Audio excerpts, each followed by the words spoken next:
झूलेलाल दोस्तों, मां मुस्कान आहूजा और तव्हांजो स्वागत आहे मुंहिंजे चैनल हुनर मुस्कान का ते। अॼु जी रेसिपी जेका आहे तव्हां पुछंदो मुस्कान कहिड़ी रेसिपी खणी आई आहे। इहा न भाॼी आहे, न तरियल भाॼी, न आली भाॼी, न इहे चांवर आहिनि, न इहो फुल्को आहे। अहिड़ी शइ आहे जेका असांजे सिंपल खाधे खे बि टेस्टी बणाईंदी आहे। त हाणे पुछंदो मुस्कान छा खणी आई आहे अॼु, त इहो आहे असांजो सिंधी अंबड़ी बसर। अंबड़ी बसर ठाहिणो आहे त हिते मां बसर खे आहिनि कुझु ॻाढ़ा ऐं कुझु अछा बसर खाइण लाइ ॾाढा सुठा हूंदा आहिनि, त कोशिशि करे अछा बसर खणिजो। ॾिसो बसर ऐं अंबड़ीअ खे मां सनो सनो बिल्कुलु कटियो आहे। बिल्कुलु सिंपल सी रेसिपी आहे। इन्हनि ॿिनी शयुनि खे असां हिकु बाउल में खणंदासीं, बसर बि और गॾु विझंदासीं असां अंबड़ी सनो सनो कटियल। चाहियो त तव्हां चॉपर जो बि इस्तेमालु करे सघंदा आहियो। इन में विझंदासीं असां लूणु ऐं गॾु विझंदासीं ॻाढ़ा मिर्च। तव्हां चाहियो त हिते साए मिर्च जो बि इस्तेमालु करे सघंदा आहियो।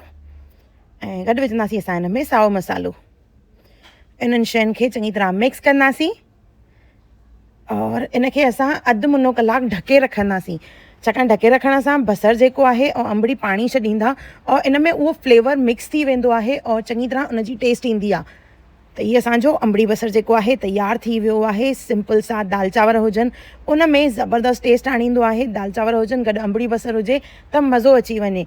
हर सिंधी घर में इहो अंबड़ी बसर ज़रूरु ठहंदो आहे। अगरि तव्हां न ठाहींदा आहियो त ज़रूरु इहो ठाहियो ऐं मूंखे कमेंट सेक्शन में ॿुधाइजो त तव्हांखे इहो कीअं लॻो। और अगरि ठाहींदा हुजो त इन में तव्हां कुझु चेंजिस कंदा आहियो त उहो बि मूंखे कमेंट करे ज़रूरु ॿुधाइजो। कंहिंजे घर में इहो अंबड़ी बसर रोटीअ सां खाईंदा आहिनि गर्मियुनि में, इहो मूंखे कमेंट करे ज़रूरु ॿुधाइजो।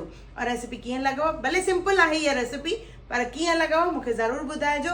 मां चाहियां पई त इहो सभिनी ताईं पहुचे त असां सिंधी जेके आहियूं गर्मियुनि में अंबड़ी बसर खाईंदा आहियूं। जय झूलेलाल।